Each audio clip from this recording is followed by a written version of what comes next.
So guys, today we're gonna talk about the 5 biggest mistakes photographers make. Things that I see every day, things that I do every day, or used to do every day. The good thing is that once you see them, it's easy to fix them.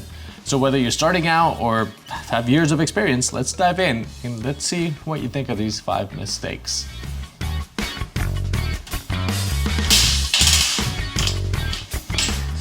The first mistake I want to talk about is not seeing the light.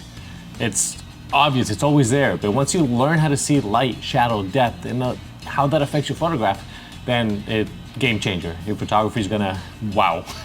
And I'll show you what I mean. A lot of times we do flat light, so look at this.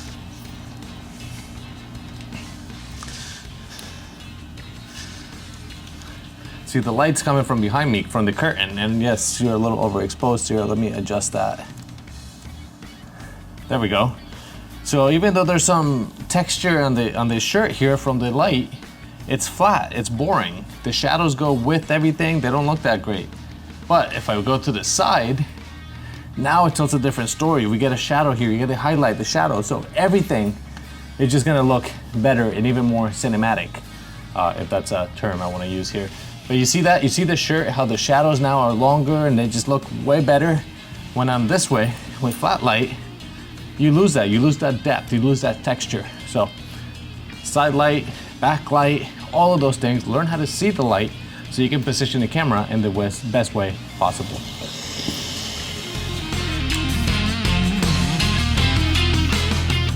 Think of light as a tool to shape your subject. So you got a little bit of a side light here on me. I have backlights, different color lights. These are gonna help tell the story. Just based on the type of lamps and the bed and stuff, now you know that I'm in a hotel room. And having the side light here is natural light because I didn't bring any video lights.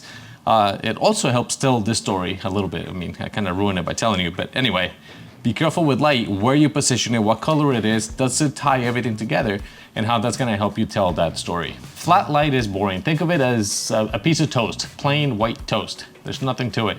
But you add a backlight or a side light, now you get that shadow, that depth, now you're adding butter. And then add another light from the side or a different color to match everything, and now you're adding huckleberry jam to that boring piece of toast. The next one is one of the biggest mistakes that a lot of photographers make, and it's forgetting about all of the elements in your photograph. You have your foreground, your middle ground, and your background. Think of it as going to a restaurant and you get a great appetizer. The meal, the main course was excellent, but dessert sucked.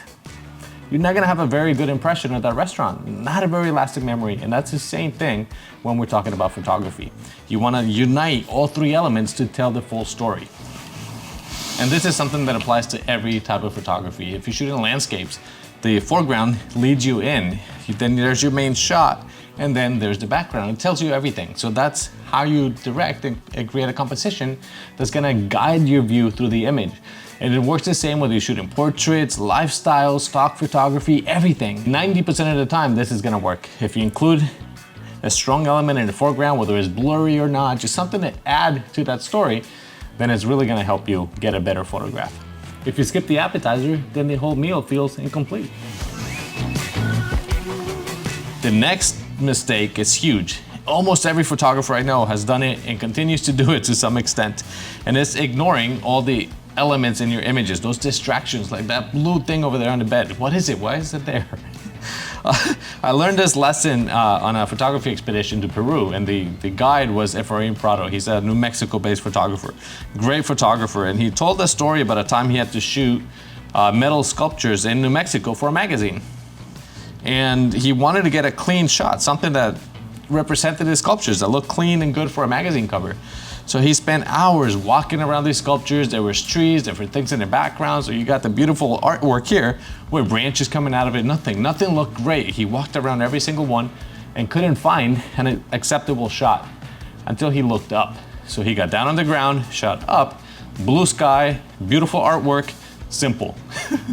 That story stuck with me because I see it all the time. We take a photo, we forget what's in the edges, what's in the corners. So if we pay attention to this, then we can clean up the image and it's gonna be way better for our photography. So always ask yourself when you're taking a picture, does that blue thing belong over there? Think as composition, like cleaning plates in a restaurant. You could have the best ingredients in the world, the food looks amazing, but then you got smudges and stuff on the plate. just doesn't look that great. That's why chefs have a little towel, dish towel, that they wipe every plate and keep that presentation looking 100%. It's the same thing with composition in your camera. The next one is a mistake that every beginner photographer makes, even some well-seasoned photographers. We always obsess over gear. And it doesn't matter what kind of camera we have or what lens we have. Yes, it helps. But some of the most influential photographs in history were taken with cameras that the equivalent today would cost like 200 bucks. My Rebel T1i has way more capabilities than some of these cameras that literally captured influential images from the world. And that's what we gotta remember. It's not so much the gear, it's how we use that gear. All right, let me give you an example because I'm big into gear myself. So I shot a session here recently and I used the R5, my Canon R5, and the 5D Mark IV. Canon R5 is a digital, a mirrorless camera with eye tracking. So my subject was tack sharp in 98% of the photographs. Now, the 5D is a great camera, fantastic camera, 5D Mark IV. And 70% were in focus. That means I missed 30 shots. I know this going in, so I did extra photos. I always take 2 or 3 and I try to focus and do the best I can, but I still missed a few shots. That's because the focus is not as good as it is on the R5. If I'm shooting landscapes or have time, it doesn't matter. If I'm shooting products, it doesn't matter because I can leave it on a tripod, zoom in, make sure that I'm focused where I want to focus. If I'm shooting sports or models that are moving, the R5 is going to be way better. So that's when gear matters. And it actually doesn't. If you know this, you're going to take more photos, so you can overcome those limitations. So it's more about knowing your gear and knowing how to overcome the shortcomings of it. Cameras and gear, these are tools. They're like this. They're just a tool for a job. The magic is you with composition, lighting, technique, camera settings. If you know how to balance all these, you're gonna get a great shot. It's like a chef. They can have the top of the line gear. That doesn't mean you're gonna be a great chef. A great chef can make an awesome meal with something like this. Just a tool. It might be harder to do it, but you can still get the job done.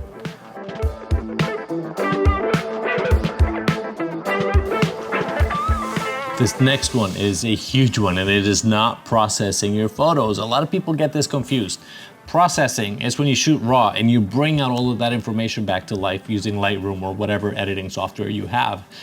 Editing is when you manipulate the image. You're literally editing parts out of it, replacing skies, moving elements. That's editing. Processing is part of the process. Processing of photographs is developing it. So we used to have a dark room, now we have a light room. That's the biggest thing is people get caught on, oh, I don't edit my photos. Well, if you don't, then who is? So processing your photos, seeing it through, showing what you saw when you captured the photograph, that's a big part of photography. And so many people miss it because they think they're being purists. You're not. Editing is optional, but processing is essential. So skipping the processing, it's just like when you bake a cake and you forget to frost it. You did all the hard work, but yet the finishing touch, you left it out. You know, and all of a sudden I'm getting hungry. Let me finish this. All right, let's get back to those 5 photographer's mistakes. The first one was lighting. Flat light, super easy because you see it, you take the picture, but you don't pay attention. So remember this, keep an eye for where the shadows are, the depth, the direction, different colors, things to balance out that photo, very important.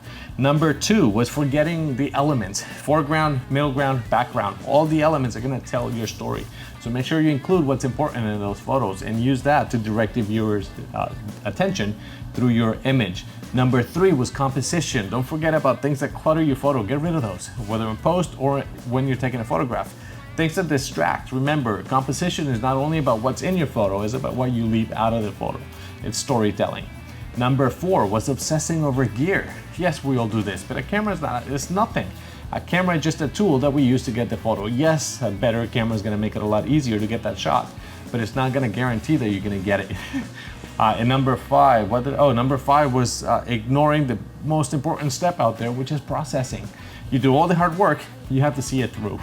So process your photo so that you can bring out those details that you remember when you capture that image. Now remember, if you need a little bit more help, I have a complete guide here on YouTube and on my website, wollertzphotography.com, and I also have 3 booklets with 50+ lessons. They're like recipes, easy to follow, camera settings, composition ideas, anything that's gonna help you get better images. I'll put a link down below. Thank you so much for watching. Let me know in the comments if you made some of these mistakes, or what do you think about some of these mistakes, and I'll see you guys in the next one. Don't forget to like and subscribe.